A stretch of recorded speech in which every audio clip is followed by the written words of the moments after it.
Allah Subhanahu wa taala dalam surah Az-Zariyat, ya, wa ma khalaqtul jinna wal insa illa liya'budun.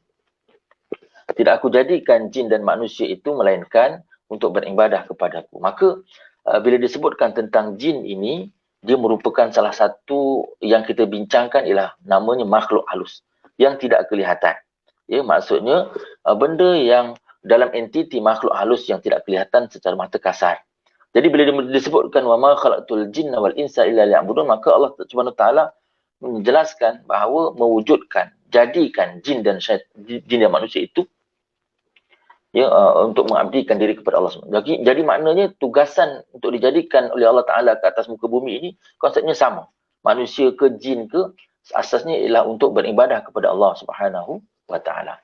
Baik, kalau kita lihat tentang gangguan makhluk halus ini, kalau kita lihat ialah perbuatan makhluk halus jahat yang mengganggu kehidupan manusia bagi tujuan menyakitkan rohani, jasmani dan emosi.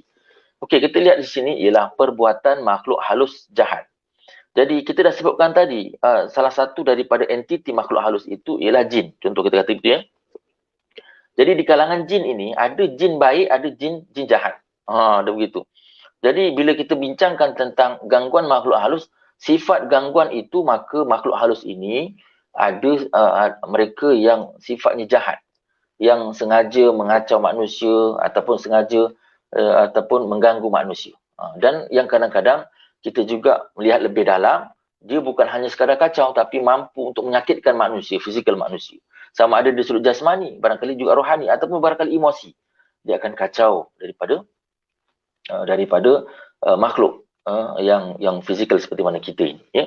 Jadi kalau saya nak tengok dalam slide kita di sebelah kanan tu tuan-tuan, secara umumnya kita ni di alam semesta kita ni tuan-tuan, kita ada kapasiti penduduk alam semesta ni tuan-tuan. Maknanya 90% adalah apa tuan-tuan? Adalah malaikat sebenarnya. Penghuni kepada alam semesta yang luas terbentang ni adalah alam malaikat. 90% penghuninya adalah malaikat. 9% adalah di kalangan jin. 9% adalah di kalangan jin. Dan 1% adalah di kalangan manusia tuan-tuan. Jadi maknanya kalau kita tengok kepada persen itu, bahawa kita ni seolah-olah kita ni sebah 9. Kalau kita seorang, maknanya jin itu ada, makhluk halus itu ada 9 orang. 9. Jadi banyak tuan-tuan ni, kalau kita kira, kita tengok manusia pun dah sesak, maknanya jin lagilah sesak sebenarnya. Baik. Kemudian itu berkaitan dengan makhluk halus secara umumnya. Tetapi kalau kita masuk fokus kepada isu sihir ini, iaitu ilmu yang berkaitan dengan perbuatan seseorang yang jahat. Perbuatan seseorang yang jahat. Dia sama juga macam tadi tu. Ya, makhluk halus sifatnya ada juga yang jahat. Jadi kalau kita kata sihir ini dilakukan oleh manusia yang bersifat jahat. Ya.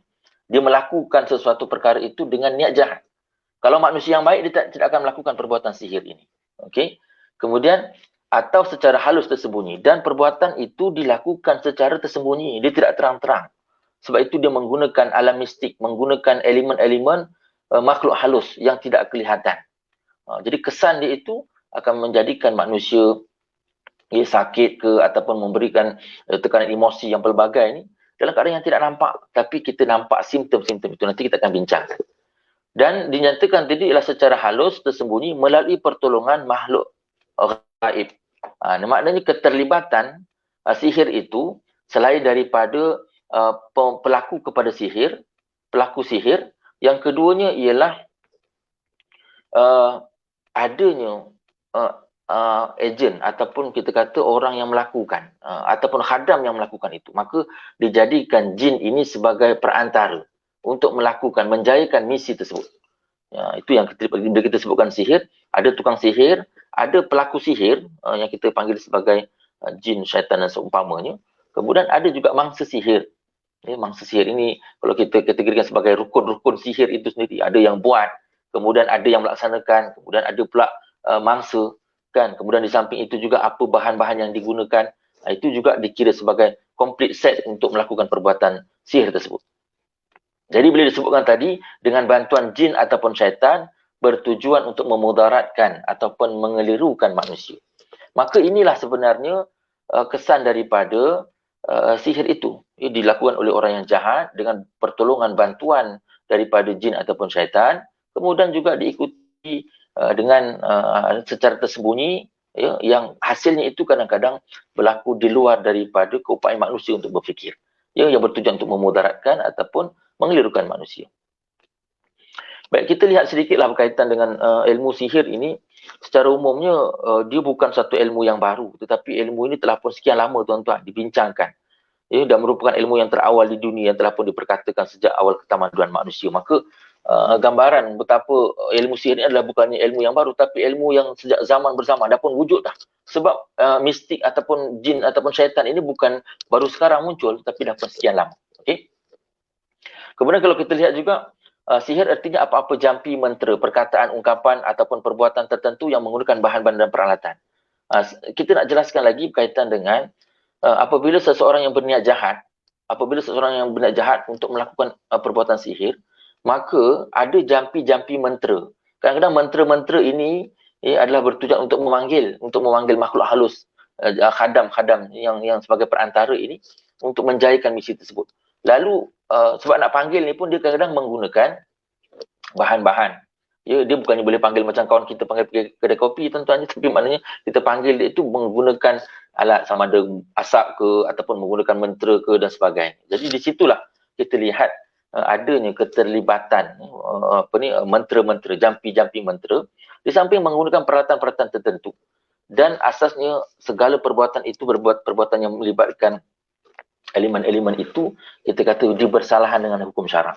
Ya, dia bercanggah daripada hukum syarak agama itu sendiri. Dia kaitan dengan amalan-amalan syirik. Dia percaya dengan syaitan ataupun jin itu mampu untuk memberikan mudarat kepada orang lain. Sedangkan hakikat kita sebagai seorang Islam, makhluk itu tidak mampu untuk memberikan apa-apa melainkan dengan izin Allah Subhanahu wa taala. Kalau kita lihat juga dalam menurut Amran Qasimin 1997 ini menjadikan sihir itu ialah amalan jahat manusia yang dibantu disokong oleh jin-jin yang terdiri daripada iblis ataupun syaitan. Jadi sebenarnya kelompok jin itu secara umumnya di dalam kalangan jin, tetapi ada jenis iblis, ada jenis syaitan. Yang kalau kita kata syaitan, of course disebutkan tentang dalam kelompok jin, tetapi kelompok syaitan itu ialah yang telah pun dikategorikan sebagai syaitan yang melakukan kekufuran. Dia tidak ada syaitan yang baik, tidak ada. Tuan-tuan ya. Jadi syaitan itu telah pun satu kelompok yang memang dah diakui bahawa innahu lakum aduwwum mubin. Dia adalah merupakan satu musuh yang nyata. Kemudian sama juga dilakukan secara tersembunyi dan rahsia, tidak mudah diketahui umum, yang boleh melahirkan natijah di luar kebiasaan ataupun mencari adat yang boleh berlaku berulang kali. Maknanya atas niat pelaku tadi, sampai bila dia nak melakukan kejahatan tersebut. Okey. Kalau kita lihat tentang ilmu sihir tadi, ialah kita akan lihat juga memang tujuan sihir ni apa dia tuan-tuan ni. Secara umumnya kadang-kadang ialah untuk menghilangkan perasaan kasih sayang. Ini nak menjurus kepada konflik rumah tangga. Apa sebenarnya kaitan sihir itu dengan alam rumah tangga? Ya, kalau kita kata dan tujuan sihir untuk konflik rumah tangga ni, mungkin tujuannya lah untuk memisahkan suami isteri, menghilangkan perasaan kasih sayang, menyebabkan penyakit dari segi fizikal ataupun menghilangkan kewarasan akal. Baik, saya nak jelaskan juga tentang dalil-dalil tadi tuan-tuan, nanti kita akan perincikan lagi berkaitan dengan keterlibatan banyaknya jenis-jenis sihir ni yang kita bincangkan ni, banyaknya jenis-jenis sihir. Okey. Dalam Al-Quranul Karim kita lihat ni ada diulang sebanyak 27 kali daripada 19 surah, ya. Diulang banyak kali berkaitan dengan ilmu-ilmu sihir ini, dan ini menggambarkan tentang rapatnya amalan sihir itu dalam masyarakat, ya, dan peranan makhluk halus dalam kehidupan manusia. Maknanya inilah keterlibatan makhluk halus dengan manusia ini, dia sebenarnya rapat tuan-tuan, dia bukannya jauh. Jadi kita berada di sekeliling kita ni pun, sebab itu kan kalau kita bercakap pun dihasut, dibisikkan oleh syaitan, dia sangat-sangat hampir dengan kita, dan barangkali yajri bi majrad dam itu maknanya berada dalam tubuh badan kita, ya, berlengkar-lengkar dia. Okey. Kemudian ini contohlah ayat dalam surah Al-Baqarah, ya, wattaba'u ma tatlu syayatinu ala mulki Sulaiman wa ma kafara Sulaiman walakinna syayatina kafaru yu'allimuna an-nasa sihr wa ma unzila 'alal malakaini bi Babila Harut wa Marut wa ma yu'allimani min ahadin hatta yaqula innama nahnu fitnatum fala takfur fa yata'allamuna minhuma ma yufarriquna bihi bainal mar'i wa zawjihi. Jadi salah satu yang saya nak highlightkan di situ ialah berkaitan dengan fa yata'allamuna minhuma ma yufarriquna bihi bainal mar'i wa zawjihi. Ma yufariqu di situ ialah menggambarkan tentang fungsi apa ni yang kita sebutkan tadi, ma yufariqu, ni yang kita akan bincangkan, sehingga sihir itu mampu untuk memisahkan, memisahkan di antara, yufariqu kita panggil memisahkan, bainal mar'i wa zauji, di antara suami dan isteri. Maka inilah yang kita cuba highlightkan, nak kaitkan dengan soal rumah tangga. Sebab ada disebutkan sihir itu mampu untuk memisahkan seorang suami dan isteri. Begitu juga tentang dalil daripada hadis Nabi SAW, yang kalau kita lihat sejarah bagaimana pernah juga Nabi SAW itu diuji dengan telah pun disihir, sehingga Nabi SAW itu rasa seolah dia telah pun pergi kepada giliran isterinya, tetapi tidak berlaku begitu. Wa ma yaf'alu, maka Nabi sendiri, sedangkan perkara itu tidak dilakukan, tetapi seolah-olah apa yang Nabi ingat, apa yang Nabi buat itu, dia dah pergi, dah ikut giliran. Jadi bila mana emosi dan pemikiran itu seolahnya dikaitkan dengan elemen sihir, menyebabkan pemikiran juga menjadi tidak rasional, tidak waras ataupun seumpama. Ini adalah gambaran-gambaran tentang hadis Nabi. Mungkin kalau kita uraikan lebih detail berkaitan dengan kisah Nabi SAW ini, boleh menjadi suatu yang lebih relevan untuk kita bincang bagaimana, hatta kepada teknik untuk kita menganalisis hadis ini sampai menerbitkan forensik sihir. Kita boleh tengok apa yang berlaku, daripada bahan-bahan yang digunakan, daripada daripada rambut Nabi SAW yang diikat pada batang tamar jantan, itu tentang bahan-bahan yang digunakan. Okey, baik. Saya nak sebutkan juga berkaitan dengan kita sebutkan tadi bahawa sihir itu dia terbagi banyak benda, tuan-tuan, banyak perkara yang bincang berkaitan dengan. Sebab itu kalau saya merujuk kepada menurut Allahyarham Tuan Guru Harun Din dalam tahun 2011 ni, dalam buku yang berkaitan dengan sihir ini, disebutkan ada 17 jenis. Maknanya sihir ni memang dia meluas dari sudut apa tujuan niat dia apa. Kan, kalau kita kata sihir pembenci, barangkali orang tu dia bukannya bertujuan untuk memisahkan suami isteri, tapi dia bagi kepada contohnya seorang lelaki supaya dia benci dengan seorang perempuan. Itu pun boleh juga diletakkan sihir pembenci. Ataupun barangkali sihir penunduk, seorang isteri yang mungkin berniat untuk supaya suami ini tak galak melihat kepada lelaki yang lain, akhirnya dia baginya sihir penunduk. Jadi akhirnya dengan isteri itu dia kan dia akan no comment, dia tak akan berani bercakap, tak berani angkat muka, tuan-tuan. Jadi dia jadi orang yang tunduk. Begitu juga barangkali kalau kita balik kepada perincian berkaitan dengan maksud sihir penguat, barangkali sihir pengunci, sihir pengikat, sihir jerut, ini boleh berlaku. Ini boleh berlaku. Contohnya bagi pasangan suami isteri. Contohlah tuan-tuan, pasangan suami isteri. Memang ada orang yang memang berniat untuk, dia kata, okey tak apa, contohlah kalau kita kata seorang lelaki, dua orang lelaki bercinta dengan seorang perempuan. Okey, lalu seorang je lah yang boleh kahwin, yang lain tu dia rasa okey, oleh kerana dia dah dapat dengan wanita tersebut, yang menyebabkan dia kata tak apa, kalau saya tak dapat dengan perempuan tersebut, engkau juga tidak akan dapat. Maka dia gunakan pula sihir pengikat. Bila sihir pengikat, akhirnya apa yang kesannya, apabila lelaki itu ingin bersama dengan wanita tersebut, gagal untuk berfungsi. Diikat, tuan-tuan. Jerut. Masya Allah, ini banyak. Banyak juga dalam isu perkahwinan pun kadang boleh berlaku seperti itu.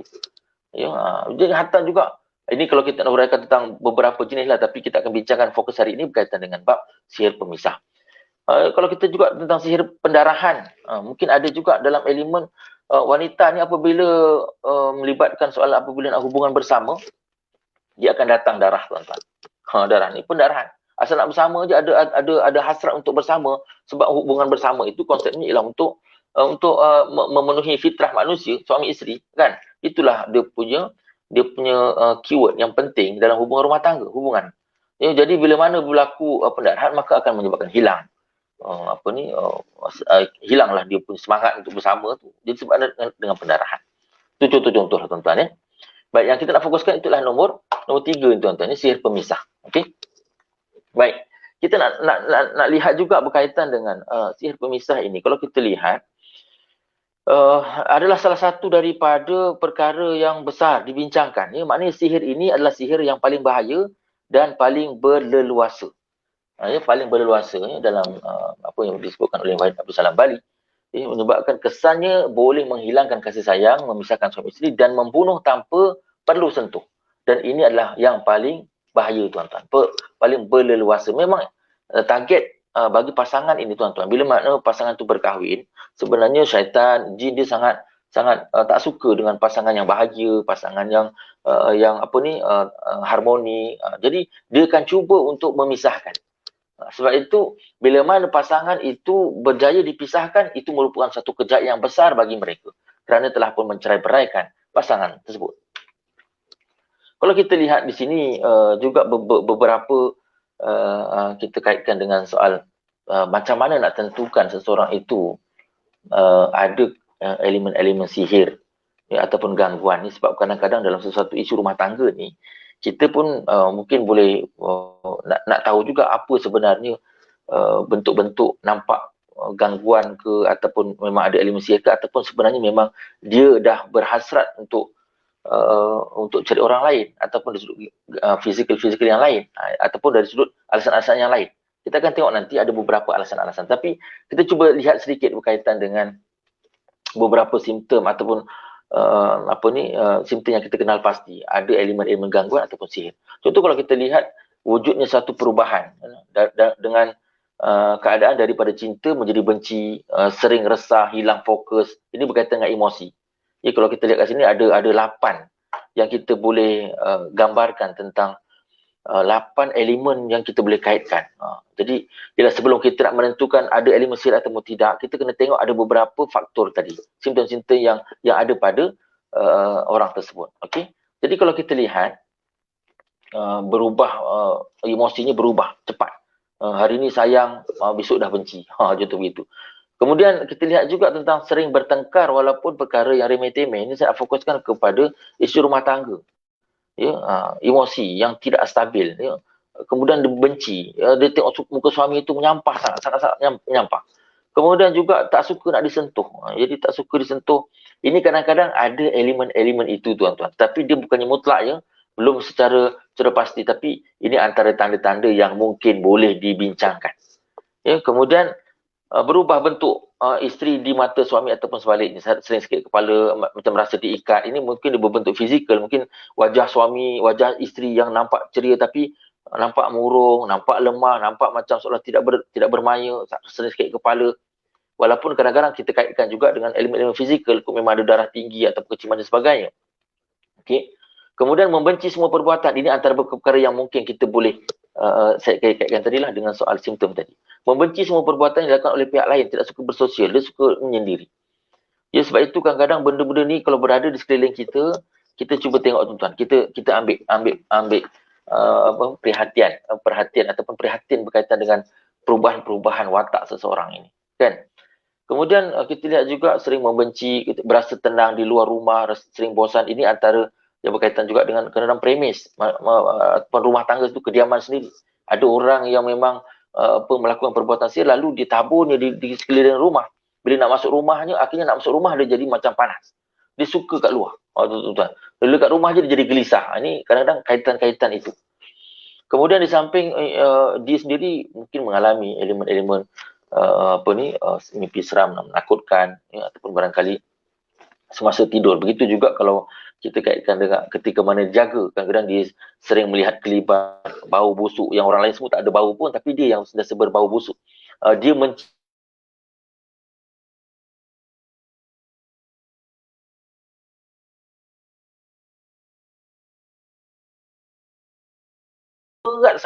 kat bahu ke kat kepala dan seumpama. Itu adalah beberapa contoh simptom-simptom lah tuan-tuan ya. Baik. Saya nak sebutkan tadi, daripada perkara-perkara tadi, daripada simptom-simptom tadi, kadang-kadang kita pun nak declare, nak pengesahan bahawa itu ada kesihatan atau tidak. Maknanya kita KFV lah, tapi itulah masalah yang berlaku. Lalu wajar untuk kita pergi ke Jabatan Agama untuk mengadukan tentang apa isu-isu yang berlaku. Kalau sampai kepada tahap dah tengok muka suami pun tak suka, suami tengok isteri pun tak suka, dia kat rumah pun jadi panas. Kan, mungkin kat situ perlu buat aduan. Maka saya ambil contoh orang di Selangor ni, kita kata borang aduan, ya tuan-tuan ni, borang aduan untuk dia nyatakan apa alasan. Sebab untuk bahagian aduan kekeluargaan ni juga pihak jabatan agama, pihak kaunselor ataupun pihak pegawai runding cara nak tahu juga apa sebenarnya menghadapi masalah pasangan ini. Maka kalau kita lihat di sini tuan-tuan, ada 10 faktor yang dikenal pasti daripada borang tadi tuan-tuan, daripada borang tadi kita lihat ada 10 faktor ni yang disenaraikan untuk mengenal pasti. Nak mengenal pasti apa? Masalah ekonomi ke, masalah komunikasi ke, masalah seksual ke kan? Ataupun barangkali masalah akidah ke, ataupun masalah kurang penghayatan agama. Jadi daripada situlah kita keluarkan adanya 10 faktor yang dicatat sebagai faktor yang dikenal pasti membawa kepada perceraian. Ya. Jadi saya nak tengok macam mana kita nak berdepan, nak menunjukkan bahawa sihir ini sebenarnya ada di kalangan pasangan-pasangan yang mengadu dan memang dia sendiri mengaku bahawa ada elemen-elemen sihir.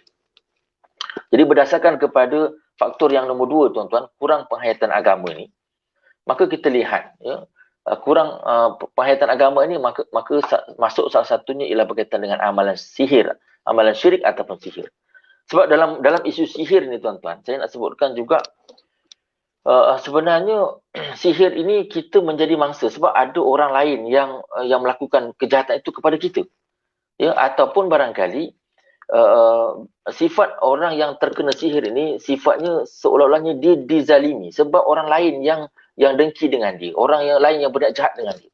Maka kalau contohlah dia ni orang yang baik, lalu ada orang sihir kepada dia, maka dia adalah orang yang kita kira sebagai orang yang dizalimi tuan-tuan. Ya, jadi itu satu. Ataupun juga dalam perbincangan ada sebahagian orang yang mungkin dia sendiri telah pun mengambil makhluk halus itu sebagai pendamping diri dia. Ya, kalau kita lihat dia nak rasa dia gah, dia nak rasa dia ada confident, dia mengambil susuk ke, kadang-kadang dia mengambil pendamping ke khadam dia untuk menjadi pendamping dia tuan-tuan, ataupun barangkali dia mempelajari ilmu-ilmu silat, ataupun dia ambil daripada keturunan-keturunan yang terdahulu, mungkin daripada keluarga-keluarganya. Dia kata kalau kamu nak rasa bahagia, kamu nak kaya sebagainya, kamu pegang bendanya. Itu warisan daripada terdahulu. Jadi kadang-kadang benda itu menjadi faktor penyumbang juga kepada selain daripada elemen sihir, tetapi sebelum kita nak kaitkan dengan elemen sihir, kadang-kadang kita tengok juga kadang-kadang gangguan itu disebabkan oleh dirinya sendiri yang mengambil makhluk itu sebagai teman dia, sebagai pembantu dia.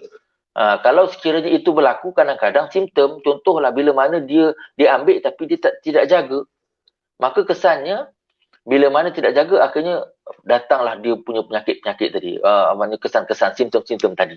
Dia dekat rumah, dia kacau suami isteri, sedangkan dia tidak disihir, tetapi disebabkan oleh pendampingnya sendiri yang membuat onar, disebabkan oleh barangkali tuannya sendiri pun tak jaga dan sebagainya.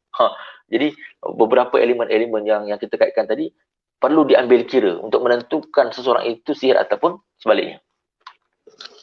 Okey, dalam statistik ini kita cuba tunjukkanlah, saya juga ambil daripada Selangor juga tuan-tuan, oleh kerana berdasarkan kepada data statistik, maknanya Lembah Kelang, Selangor ni antara yang tertinggi lah tuan-tuan. Setakat ni Selangor memang champion lah dalam COVID-19 pun nampaknya champion juga. Jadi dalam elemen-elemen ataupun bab perceraian ini juga maknanya Selangor menjuarai. Ya. Jadi kalau kita lihat, ni daripada aduan-aduan tadi tuan-tuan, mereka dapat kumpulkan dengan satu data. Jadi daripada data ni kita akan tahu, okey, contohnya tahun 2016, aduan berkaitan amalan syirik dan sihir ini kalau kita di Selangor ada sampai 110 kes. Ya, itu merujuk kepada mana daerah-daerah tu tuan-tuan, ya. Ada 110 kes. Begitu juga kalau kita lihat tahun 2017, ada juga aduan-aduan yang berkaitan dengan amalan syirik dan sihir itu, ya, sampai 115 kes. Mana setahun dikumpulkan. Ya, mungkin ada daerah Petaling, daerah Kelang, contohnya kan, itu ada beberapa daerah. Dan kalau kita nampak, mungkin daripada situ kita nampak, daerah Kelang barangkali daerah yang ramai dia punya penduduknya memang suka bermain dengan elemen sihir ni tuan-tuan. Daripada data itu mungkin kita boleh ambil analisis begitu. Ya, okey. Kemudian kalau contoh 2018 ada sedikit penurunan lah, tapi ini dimaklumkan tentang penggabungan di antara Gombak Timur dan juga Gombak Barat. Kalau kita tengok pada 2017 ada Gombak Timur dan Gombak Barat.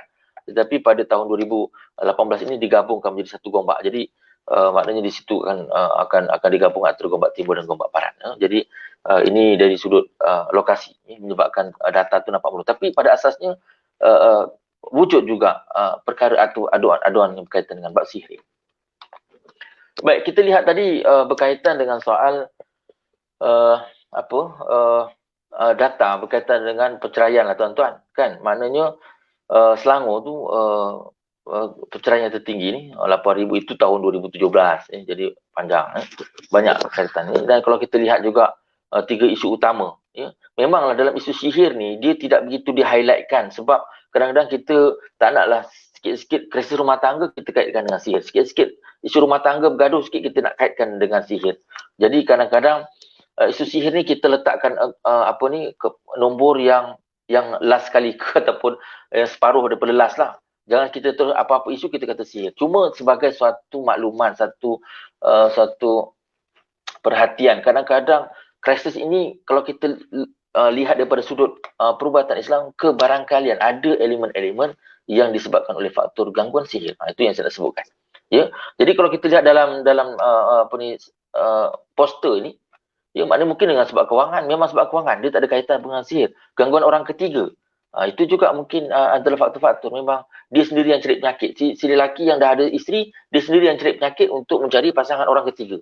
Si isteri pula memang sengaja mewujudkan nak mencari satu kasih sayang yang lain. Dia jumpa pula dengan lelaki yang lain. Itu mungkin kita boleh kaitkan juga dengan gangguan-gangguan orang ketiga. Okey, di samping dengan faktor-faktor fizikal lah.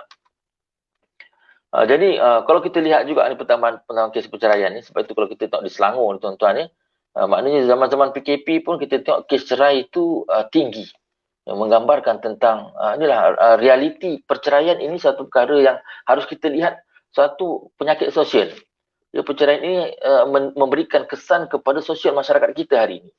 Ya, kalau kita lihat tengok dengan data menggambarkan bila mana berlakunya perceraian, apa akan berlaku tentang keluarga, bagaimana pula situasi anak-anak, perkembangan anak-anak akan terbantuk, suami pula jadi seolahnya ikatan kekeluargaan itu menjadi rapuh. Bila mana kekeluargaan rapuh, maka masyarakat juga akan menjadi rapuh, tuan-tuan. Jadi ini ada beberapa kertas-kertas akhbar lah yang pernah di-highlightkan isu seperti ini. 11 pasangan Islam bercerai setiap jam. Kita bayangkan, mana daripada data tu kita boleh bagikan pula dengan jam pula, Allah ya Karim. 11 pasangan, bayangkan. Kalau kes-kes di mahkamah ni tuan-tuan, kerjanya barangkali kalau jenis nak minta bercerai ni kita lepas bagi tuan-tuan. Ya. Kita bagi lepas.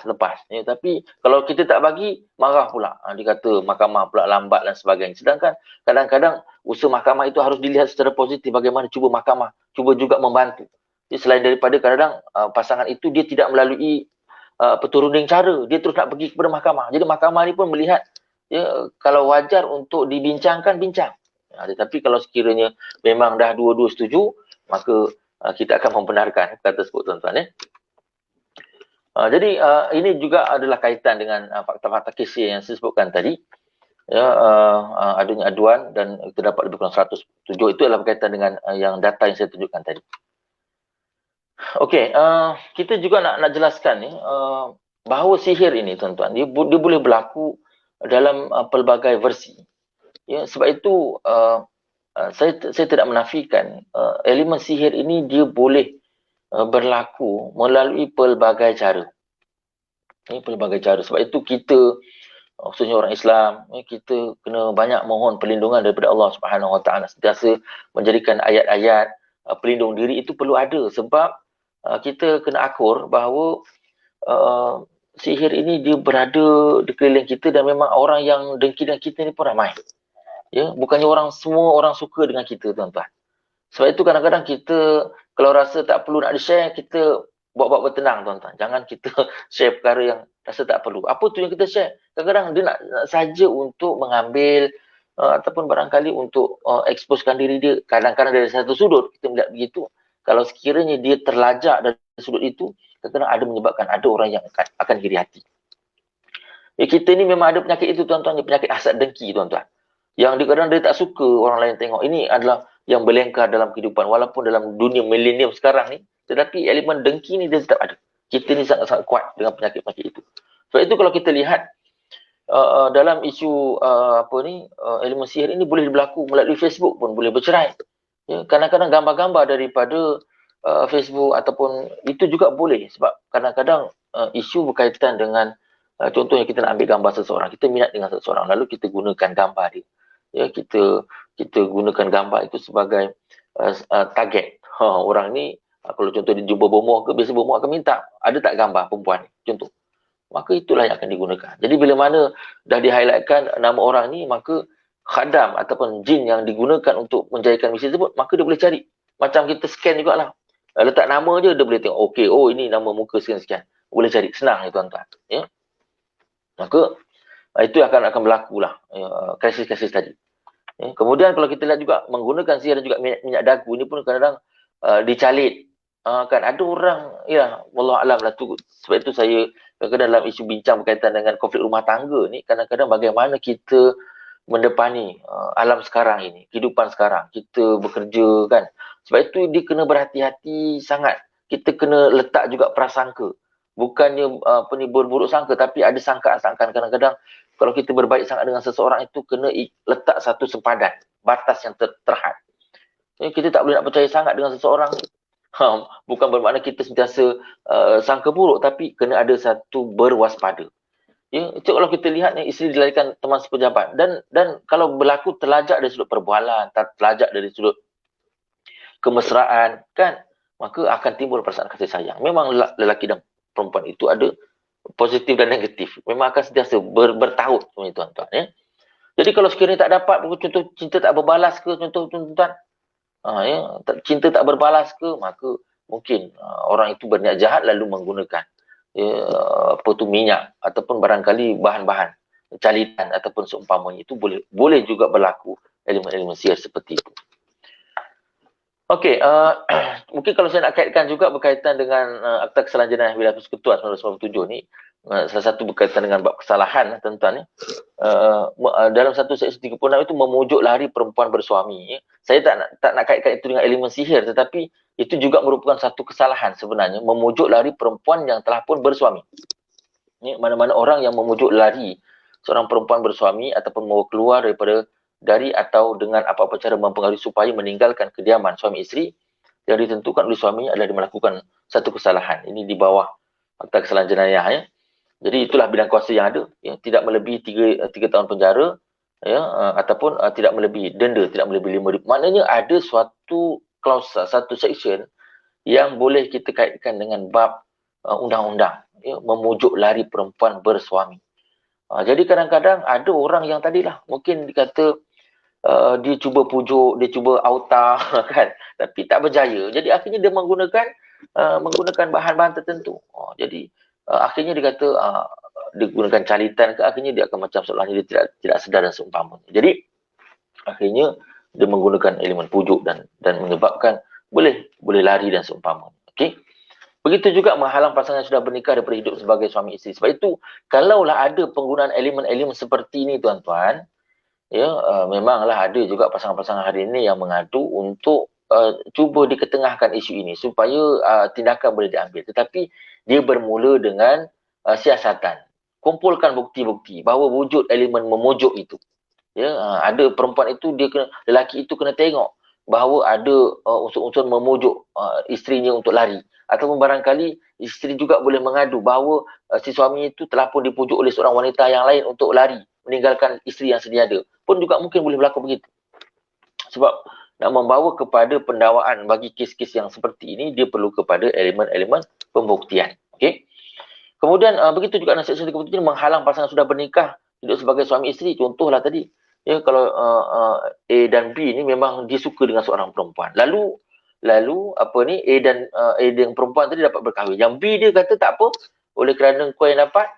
Jadi dia kata kalau kau boleh menikah, dah alang-alang aku tak dapat, biar kau sendiri pun tak dapat. Lalu berlakulah satu elemen yang kita kaitkan dengan sihir dan seumpamanya. Okey, itu juga kita kaitkan tadi dengan menghalang. Usaha-usaha ini, proses pembuktian ini yang sedikit berat untuk kita usahakan. Tetapi mungkin zaman teknologi sekarang ni kita boleh dapatkan tuan-tuan ya.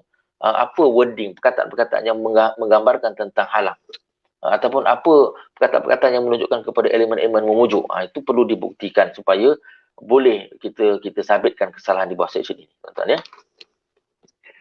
Okey, kalau bagi kes-kes yang melibatkan perceraian di mahkamah, mungkin juga kalau kita sebutkan konflik rumah tangga ni, kita bawa dari sudut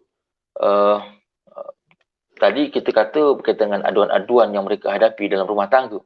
Tetapi ada juga faktor dah berlaku perceraian dah kat rumah tadi, menyebabkan dia marah, dia bergaduh. Bila bergaduh pula berlakunya lafaz perceraian.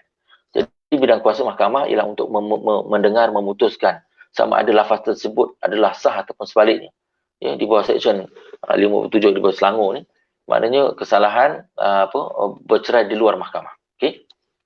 Jadi dalam nak mensabitkan sesuatu pengesahan lafaz perceraian, kadang-kadang ada dinyatakan hujah-hujah tertentu bagi pihak-pihak. Contoh kalau kita kata, contohnya defendant ni seorang isteri mengadu berkaitan dengan suaminya berperangai pelik, kerap was-was dan sering tertekan. Dia jadi macam tak tenteram. Kemudian defendant mendapatkan rawatan, dalam tempoh rawatan tersebut defendant menghubungi plaintiff dan juga melafazkan perceraian. Ya, selepas dia mendapat rawatan, ya, rawatan ni biasanya berada rawatan Islam. Ya, bila mana dia dapatkan rawatan itu, mungkin dalam keadaan selepas dirawat, mungkin pemikirannya juga tidak stabil, lalu dia melafazkan perceraian terhadap isteri. Defendant mengaku tidak sedar apa yang dilafazkan. Ini contoh satu kes. Maknanya dalam keadaan si isteri mendengar lafaz si suami tadi bahawa dia telah hubungi dan suami kata, saya ceraikan awak, contohnya begitu. Tetapi bila ditanya balik dengan suami, awak ada cakap dengan saya, awak lapangkan cerai dengan saya. Jadi defendant menyatakan bahawa dia tidak sedar apa yang dilafazkan. Tuan-tuan. Jadi bila mana nak menentukan dakwaan itu, adakah si isteri boleh mendakwa bahawa suaminya dalam keadaan tidak sedar ataupun pada elemen-elemen gangguan sebagainya. Maka dalam isu ini, mahkamah sabitkan sah lafaz dan menggugurkan talak kerana defendant gagal kemukakan bukti tentang ketidakwarasannya itu.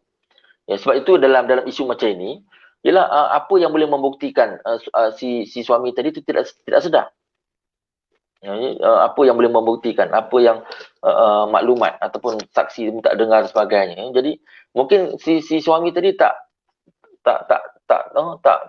kemukakan bukti, tak kemukakan saksi, ya, untuk menunjukkan bahawa dia dalam keadaan yang tidak sedar. Jadi bila mana dia gagal mengemukakan bukti yang untuk menyatakan bahawa dia sebenarnya tidak waras pada ketika itu, asalnya kita kata dia gagal membuktikan bahawa dia tidak waras pada ketika itu, maka mahkamah akan sabitkan lafaz tersebut. Begitu juga kalau dalam kes-kes yang lain, isu-isu berkaitan dengan lafaz perceraian ni, tuan-tuan, ni plaintiff melafazkan cerai dalam keadaan tidak sedarkan diri semasa dirawat. Ya, ada dalam kes-kes yang tertentu bila mana seseorang itu dirawat, ya, bila mana dibacakan ruqyah tertentu, maka dia akan menyebabkan dia tidak sedar. Kadang-kadang bila mana dia tidak sedar itu, dia akan menggunakan perkataan lafaz perceraian dan semua. Jadi dua orang saksi mengaku mendengar lafaz tersebut namun suaranya berlainan dengan suara plaintiff sebenar. Okey, dalam isu ini, ya, si suami menyatakan bahawa dia tidak sedar semasa melafazkan, dan dia telah mengemukakan dua orang saksi yang mendengar si suami itu melafazkan perceraian. Tetapi saksi juga mengakui bahawa semasa melafazkan perkataan itu, si suaminya ataupun lelaki tadi melafazkan dengan suara yang bukan suara dia. Suaranya menjadi garau. Contoh begitu, tuan-tuan. Jadi bila mana keadaan itu, maka saksi itu dipanggil oleh pihak mahkamah. Ya. Jadi plaintiff gagal kemukakan saksi itu perawat. Mahkamah minta plaintiff bersumpah. Ini juga sebagai salah satu daripada bentuk lah, tuan-tuan. Ya. Kalau adanya saksi yang boleh kemukakan, ya, mungkin mahkamah juga perlu kepada keterangan saksi untuk menyokong. Ya, di samping dalam isu ini juga sepatutnya juga dipanggil untuk perawat, tetapi perawat pada ketika itu mungkin gagal dikemukakan. Tetapi dengan dua orang saksi, lalu ditambah dengan perakuan sumpah oleh pihak plaintiff, pada asasnya mahkamah sabitkan tidak berlaku perceraian tersebut. Maka ini adalah teknikal ataupun kaedah-kaedah untuk mensabitkan sesuatu dakwaan tersebut. Maka dalam isu-isu yang lain juga, ni saya buat 3 contoh lah, tuan-tuan. Ini berkaitan dengan bentuk-bentuk ataupun contoh. Ya, kadang-kadang bila mana dakwaan-dakwaan seperti ini berlaku, macam mana mahkamah nak memutuskan sama ada dakwaan itu benar ataupun tidak. Maka kerana perlu kepada pihak plaintiff ataupun pihak yang mendakwa itu kemukakan bukti. Mengukuhkan seorang saksi pakar, ini keperluan untuk apa ni, kalau kita kata saksi pakar mungkin perawat itu sendiri ataupun barangkali orang yang terlibat aktif dalam urusan-urusan apa ni, perubatan Islam dan seumpamanya, mungkin boleh dipanggil sebagai saksi-saksi pakar. Okey, dalam elemen saksi pakar ini juga mungkin kita perlu mewujudkan satu perbincangan siapakah orang yang dikategorikan saksi pakar ini, ataupun barangkali saksi separuh pakar pun boleh juga dalam situasi begitu, tapi perlu kepada perincian berkaitan dengan keperluan kepada saksi pakar ini. Okey. Baik, dalam isu-isu membuktikan dakwaan sihir dalam kes perceraian ini, saya juga melihat kepada ada dua isu utama. Satu berkaitan dengan kegagalan pihak yang mendakwa untuk membuktikan wujudnya unsur sihir terhadap diri mereka. Ini satu perkara yang besar juga, sebab kadang-kadang berkaitan dengan benda yang makhluk halus ni tuan-tuan. Macam mana pihak pasangan nak membuktikan bahawa dia mengalami gangguan ataupun dia ada simptom sihir itu, sebab dia nak buktikan pun tak tahu. Dia tak ada kaedah nak membuktikan. Ataupun mereka sendiri tak begitu fokus dengan apa yang mereka dakwa. Jadi akhirnya soalannya dakwaan itu hanya sekadar dakwaan yang bersifat cakap saja, tidak ada dibuktikan. Begitu juga mungkin juga ketiadaan garis-garis panduan yang khusus berkaitan dengan pengendalian kes-kes melibatkan sihir ini. Okey, kalau kita lihat dari segi elemen-elemen tu, kalau kita faham berkaitan dengan pihak mendakwa perlu membuktikan simptom terkena sihir, memerintahkan mangsa mendapatkan rawatan, ini adalah mungkin step-step yang perlu dilaksanakan untuk membolehkan orang yang menghadapi konflik rumah tangga yang disebabkan oleh elemen sihir ini, maka dia perlu membuktikan wujudnya simptom-simptom tadi. Ya, dan juga memerintahkan mangsa untuk mendapatkan rawatan. Ya. Ini fungsi mahkamah mungkin boleh mengarahkan mangsa untuk mendapatkan rawatan, untuk membuktikan, dan juga di samping mendapatkan keterangan daripada perawat ataupun kita panggil dia sebagai saksi-saksi pakar. Okey. Kemudian ini contoh-contoh berkaitan dengan lafaz talak. Maknanya mendakwa talak dilafazkan dalam diri pengurusi. Maka isteri yang mendakwa, kalau suami yang mendakwa maka dia kena buktikan. Kalau isteri yang mendakwa maka isteri yang membuktikan bahawa suaminya itu melafazkan dalam keadaan yang tidak sedar. Okey. Ini adalah contoh wujudnya tanda-tanda simptom lazim sihir. Ini kita akan tengok nanti selepas ini. Ada contoh-contoh simptom lazim sihir. Okey. Ini juga tentang beban pembuktian yang saya jelaskan tadi. Bila mana seorang itu mendakwa, maka dia kena buktikan bahawa wujud elemen-elemen itu. Menunjukkan bahawa wujudnya simptom lazim terkena sihir atas seseorang itu. Berdasarkan kepada kriteria-kriteria yang telah pun yang kita bincangkan tadi. Okey, sama juga tadi itu berkaitan dengan perceraian secara lafaz. Ini juga mungkin perceraian secara fasah. Sebab tuan-tuan, secara fasah ini maknanya atas kuasa mahkamah untuk mengubarkan perkahwinan itu. Tetapi bila mana kita melihat, mungkin faktor fasah itu ialah disebabkan oleh penyakit-penyakit. Contoh kalau kita kata dengan alasan yang melibatkan unsur fizikal seperti ataupun tanpa mempengaruhi mental. Contoh kita kata sakit, adanya ratqa ataupun korna, ataupun kita kata tadi soal mati pucuk dan seumpamanya. Jadi bila mana wujud seperti itu, maka kalau dikaitkan dengan elemen-elemen sihir, wajar untuk dikemukakan juga. Ya, berkaitan dengan pembuktian perkara-perkara tersebut. Ya.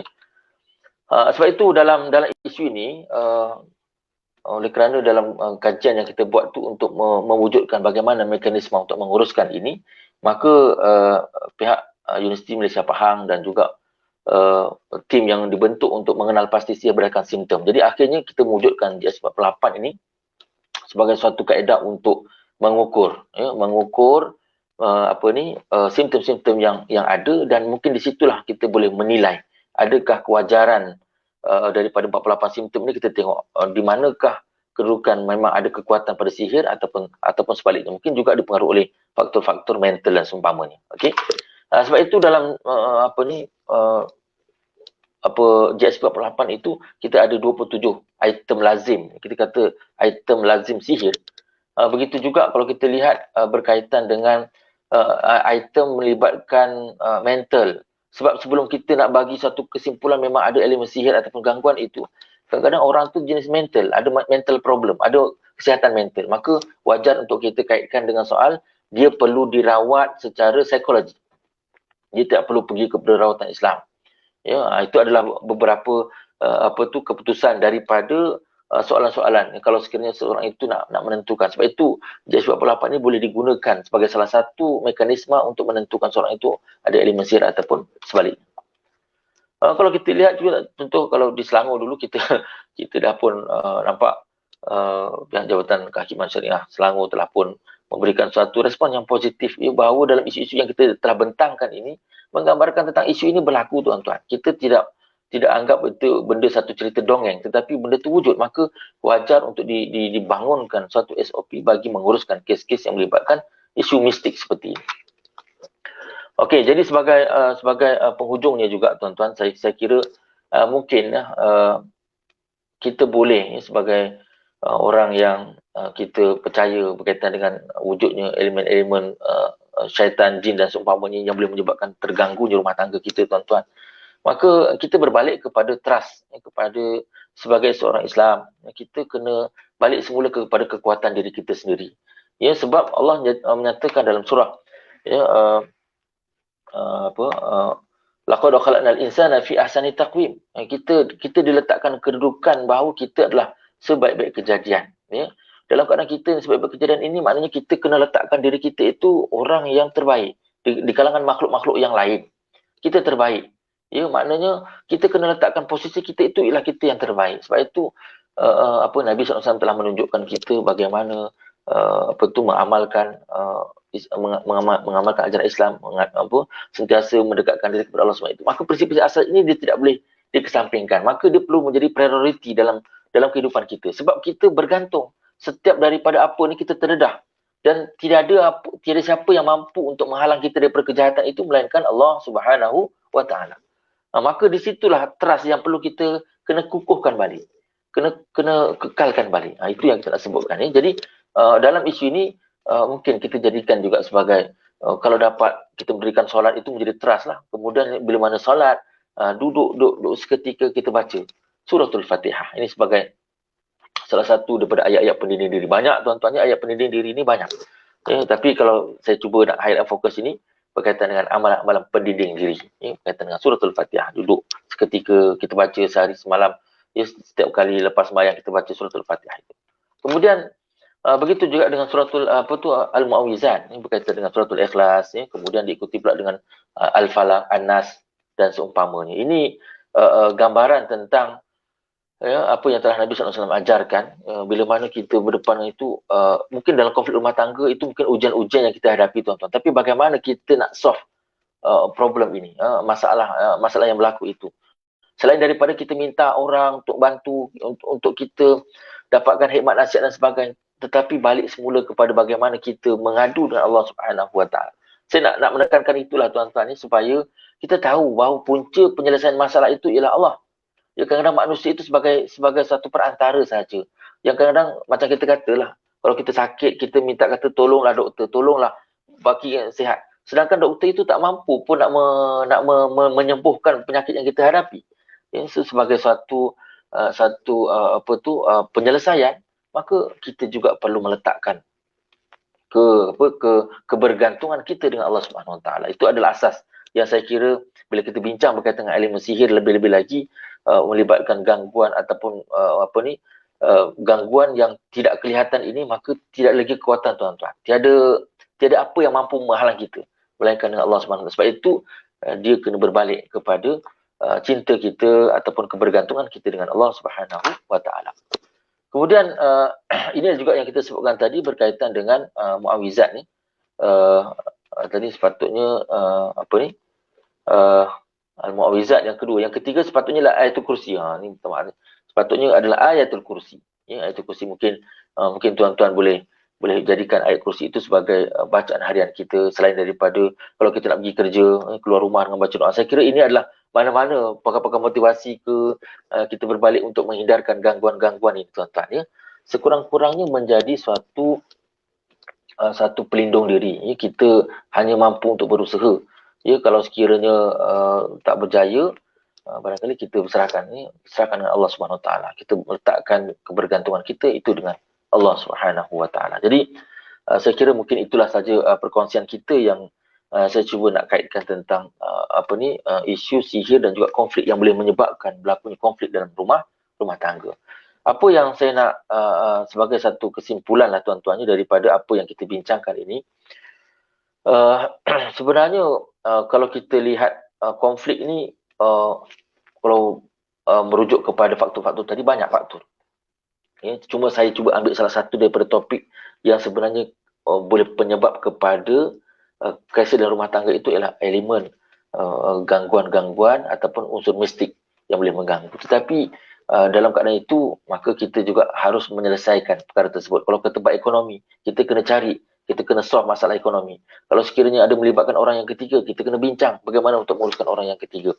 Kalau kita kata campur tangan ataupun orang ketiga ataupun apa-apa lagi faktor yang lain, maka kena ada tidak bersama. Maka begitulah juga berkaitan dengan faktor penyumbang kepada perceraian itu, ialah mungkin dengan sebab elemen-elemen mistik ini, maka mau tidak mahu kita juga kena balik semula kepada prinsip asasnya, bahawa segala masalah itu kita hanya mampu untuk berusaha dan cuba selesaikan dengan bantuan daripada Allah Subhanahu Wa Taala. Saya kira mungkin itulah saja topik perkongsian kita yang mudah-mudahan memberikan manfaat. Saya cuba melihat kot ada apa-apa persoalan yang mungkin tuan-tuan ingin bertanyakan kepada topik perbincangan kita pada hari ini.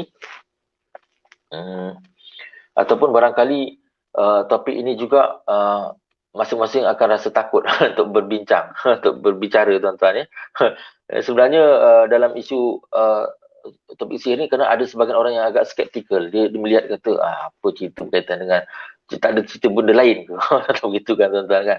Ya, sebab itu saya anggap benda ini adalah satu perkara yang mungkin ada sebahagian orang melihat dia adalah satu isu yang kecil, tapi kalau kita melihat daripada sudut yang lain, dari sudut pembuktian, kita berjaya membuktikan bahawa sihir itu dianggap sebagai suatu perbuatan jenayah. Satu perbuatan jenayah yang kita boleh anggap. Ya, sebab itu dalam kajian saya, ya, kajian dan juga oleh supervisor daripada di Universiti Malaysia Pahang, dia berkaitan dengan kajian berkaitan jenayah sihir. Ini sebenarnya jenayah tu kerana berpunca daripada elemen-elemen sihir, tapi tidak di-highlightkan sebab kita tidak mempunyai satu peruntukan yang khusus berkaitan dengan jenayah sihir. Tetapi mudah-mudahan usaha-usaha ini perlu dibuat untuk memastikan bahawa sihir itu merupakan satu perbuatan jenayah yang juga termasuk daripada yang kita kata dosa-dosa besar.